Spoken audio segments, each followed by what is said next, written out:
Επιστρέφουμε στο δελτίο μας. Καταστρέφουν το ιστορικό Παγκύπριο Γυμνάσιο τα έργα που διεξάγονται. Καταγγέλει ο πρόεδρος του Ινστιτούτου Πολιτισμού Πρόδρομος Προδρόμου και κατηγορεί τον Υπουργό Παιδείας ότι κινείται με τη λογική της μπουλτόζας. Τι απαντά λειτουργός των τεχνικών υπηρεσιών στο ρεπορτάζ της Χριστιάνας Τσαγκάρη. Με ευνηδιαστικό τρόπο, ο Υπουργός Παιδείας και Πολιτισμού προχωρεί σε παρεμβάσεις και κατεδαφίσεις στο ιστορικό και διατηρηταίο Παγκύπριο Γυμνάσιο, καταγγέλει ο πρόεδρος του Ινστιτούτου Πολιτισμού Πρόδρομος Προδρόμου, αποδίδοντας στον Υπουργό τη λογική της μπουλτόζας.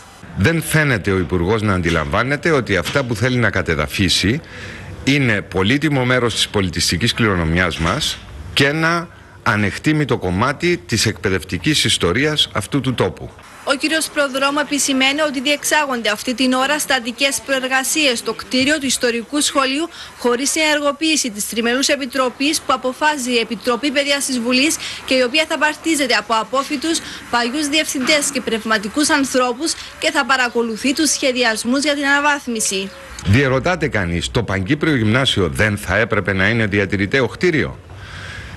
Δεν είναι μόνο με αρχιτεκτονικά κριτήρια που ανακηρύσσονται τα διατηρηταία. Κριτήριο πολιτισμού δεν υπάρχει σε αυτή τη χώρα.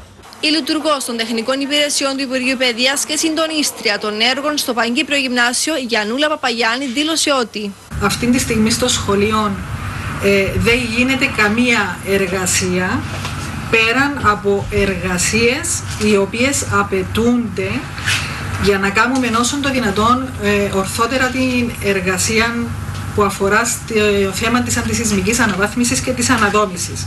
Τίποτε παραπάνω. Ο κ. Προδρόμου κάλεσε τον Υπουργό Παιδείας να προχωρήσει σε νυφάλιες διαβουλεύσεις και να φροντίσει να προστατευτεί από τη φθορά και τη διάβρωση η υπόγεια κρύπτη της φιλικής εταιρείας.